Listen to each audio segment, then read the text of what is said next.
Question number 3. Find the range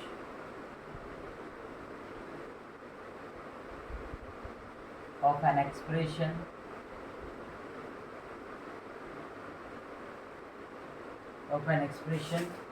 f of x is equal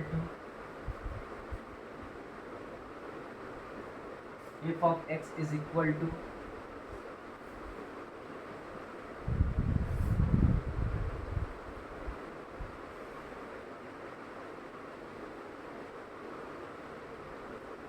7 minus x p x minus 3। तो हमें इस function का क्या पता करना है, हमें रेंज पता करना है। तो पहले तो आपको हम एक चीज़ बता दें, ऑफ कोर्स आप ट्राई कर रहे होंगे, पहले आप ट्राई कर लो। तो सबसे पहले हम एक चीज़ बता दें इसमें कि इसमें हम कैसे रेंज निकालते हैं। तो एनपीआर का मतलब क्या होता है? एनपीआर अलग से हम परम्यूटेशन एंड कॉम्बिनेशन करके चैप्टर ही पढ़ेंगे। तो एनपीआर का मतलब क्या होता है? तो एनपीआर का मतलब होता है number of arrangements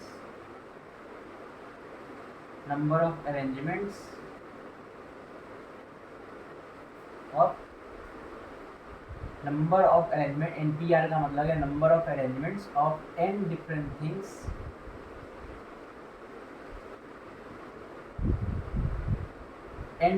things taken r at a time. ये आपको याद है कि n ऑब्जेक्ट्स होंगे हमारे पास, उसमें से r लोगों को लेकर के हमें क्या करना है? अरेंज करना है। That this term is denoted by NPR. So NPR means total number of arrangements of n different things taken r at a time, और taken r at a time out या ऐसे कह सकते हैं कि number of permutations of r things out of n things. तो this means NPR। और NPR का फॉर्मूला क्या होता है? तो ये भी आपको याद है, factorial n by factorial n minus. Next point कि एनपीआर डिफाइन कब होता है? तो NPR is defined, so it is defined. ये डिफाइन कब होता है? यही चीज़ हमें समझना है। ये डिफाइन कब होगा? जब हमारा n भी ग्रेटर देन 0 होगा, हमारा r भी ग्रेटर देन 0 होगा, है ना? n भी ग्रेटर देन 0, r भी ग्रेटर देन 0। क्योंकि ये 0 हो गया तो 0 मतलब हमारे पास 0 थिंग्स है और उसमें से हमें अरेंज कर रहे हैं, तो ये सेंसलेस है, मीनिंगलेस है। तो n must be greater than 0, r must be greater than 0। And एक और चीज़ भी कह सकते हैं कि हमारा r का वैल्यू जो ये स्मॉल r है, ये स्मॉल r का वैल्यू n से छोटा ही होना चाहिए। हमारे पास 10 है तो हम 5 लोगों को अरेंज करेंगे, हम 7 लोगों को अरेंज करेंगे। ऐसा तो नहीं कि हमारे पास 10 चीज़ है और हम कह रहे हैं 11 लोगों को अरेंज, तो ये भी मतलब मीनिंगलेस है। तो r must be less than equal to n। और एक और चीज़ कि जो n है और r है, n और जो r है, ये दोनों के दोनों क्या होने चाहिए?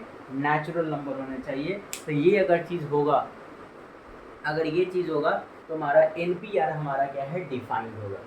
तो ये बड़ा सिंपल सा हमारे पास एक NPR का कॉन्सेप्ट है। हम चलते हैं आगे बढ़ते हैं, आप इसको लिख लेंगे।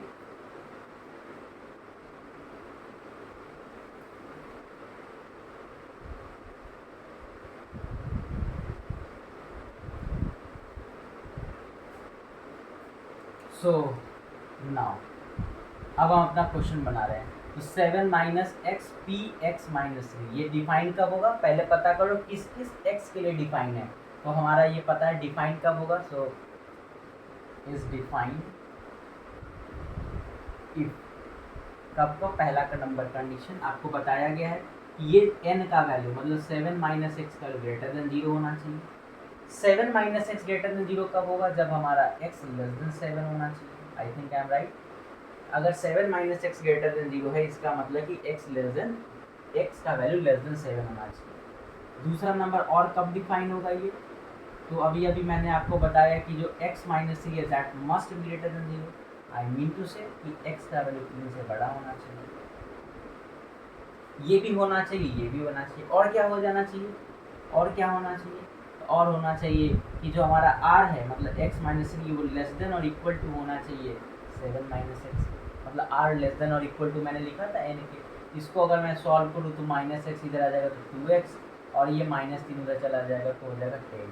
सो x must be less than equal to 5, 2 5 जो 10 कैंसिल आउट हो जाएगा ना ये वाला, x less than equal to 5। ये तीनों कंडीशन होल्ड करना चाहिए और साथ में क्या होना चाहिए बताओ आपको, साथ में ये x होना चाहिए नेचुरल नंबर, क्योंकि अगर नेचुरल नंबर ही नहीं रहेगा तो अनडिफाइंड हो जाएगा।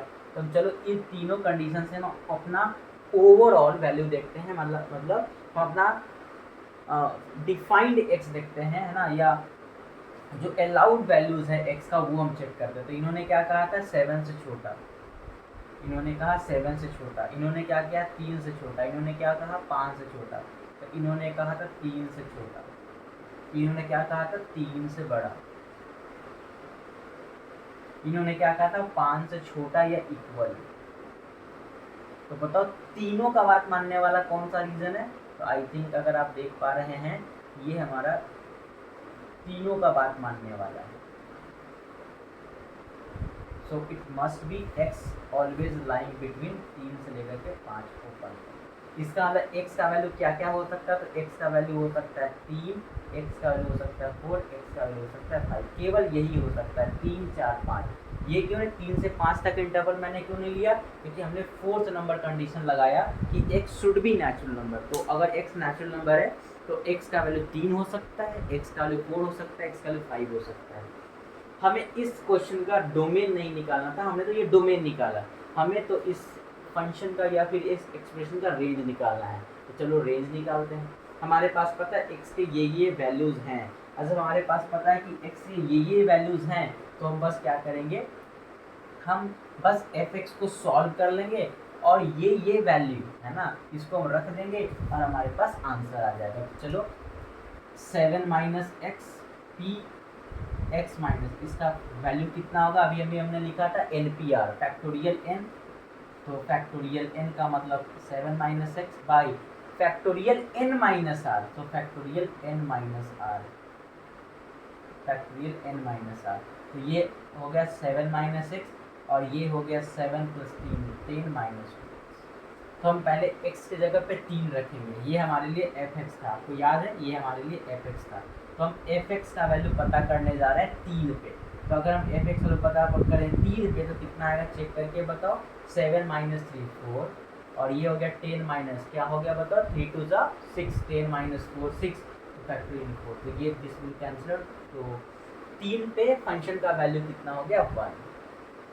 ऐसे ही हम पता करना चाह रहे हैं 4 पे, x की वैल्यू 4 पे कितना होगा, तो 4 पे पता करते हैं, बताओ कितना 7 माइनस 4 कितना 3 और ये कितना हो गया बता सकते हैं 4 2 जा 8, तो ये हो गया 2, तो फैक्टोरियल 3 बाई फैक्टोरियल 2 कितना आ जाएगा, तो दैट विल बी 3।